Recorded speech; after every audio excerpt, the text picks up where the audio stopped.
Hi everyone, welcome back to our channel. ఈరోజు లంచ్కి egg fry and రసం చేశానండి. ఎగ్ ఫ్రై కొంచెం డిఫరెంట్గా చేశాను, రెగ్యులర్గా కాకుండా. రెసిపీ కూడా బాగుంది. కొంచెం చికెన్ ఫ్రై టేస్ట్లో వచ్చింది. రెసిపీ షేర్ చేస్తున్నాను చూడండి. సో ఫస్ట్ ఆయిల్ వేసుకున్నాక ఒక 3 ఆనియన్స్ కట్ చేసి పీసెస్ కింద, పచ్చిమిర్చి కూడా వేసి బాగా ఫ్రై చేసుకోవాలండి, బ్రౌనిష్ కలర్ వచ్చే వరకు. ఈలోపు ఒక 2 టమాటాస్ తీసుకొని ముక్కలుగా కట్ చేసి పెట్టుకోండి. తర్వాత కొంచెం అల్లం వెల్లుల్లిపాయ పేస్ట్ వేసి బాగా బ్రౌనిష్ కలర్ వచ్చే వరకు ఫ్రై చేయండి.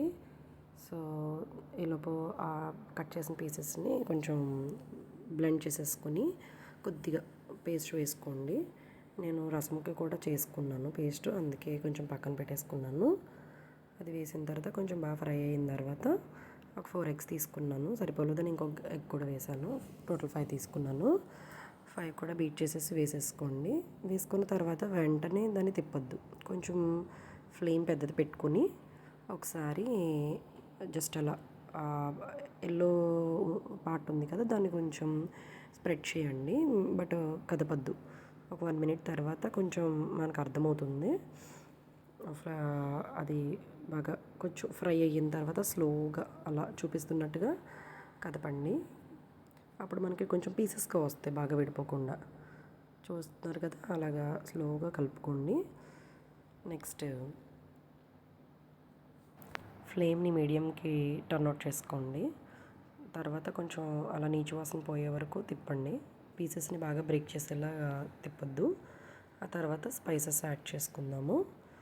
ఒక 1/2 టీ స్పూన్ పసుపు వేసుకోండి. 1.5 స్పూన్ కారం, రుచికి తగినంత సాల్ట్ వేసుకోండి. ఆ తర్వాత ధనియాల పౌడర్ వేసుకోండి 1 స్పూను.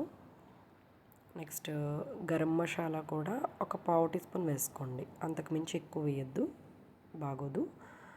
ఇవన్నీ వేసేసిన తర్వాత ఫ్లేమ్ని మీడియంలోనే ఉంచుకొని తిప్పుతూ ఉండండి. తర్వాత కొద్దిగా కరివేపాకు వేయండి. నా దగ్గర లేదు, అదే ఉంది, సో కొంచెమే వేసాను. ఒక గుప్పెడికి కొంచెం తక్కువ వేసుకోండి, బాగుంటుంది ఫ్లేవర్. అయిపోయిన తర్వాత కొంచెం తిప్పేసి ఒక సిమ్లో పెట్టండి, ఒక 5 మినిట్స్, బాగుంటుంది.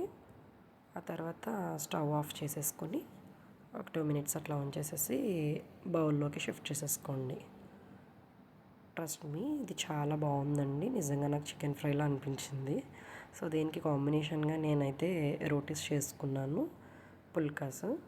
ఇంట్లో వాళ్ళందరూనేమో రైస్ తింటారు, నేనేమో పుల్కా తిందామని చెప్పి దీని కాంబినేషన్గా అది ప్రిపేర్ చేసుకున్నాను.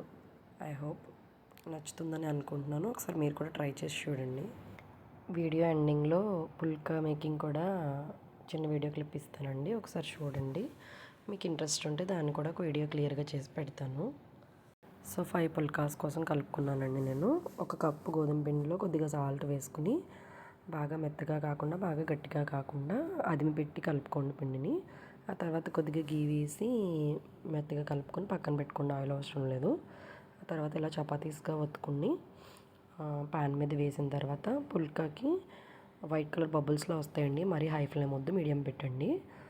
అలా వైట్ బబుల్స్ వచ్చినప్పుడు ఒకసారి చూసి ఫ్లిప్ చేసుకోండి. అలాగే నెక్స్ట్ సైడ్ కూడా వైట్ బబుల్స్ రావాలి.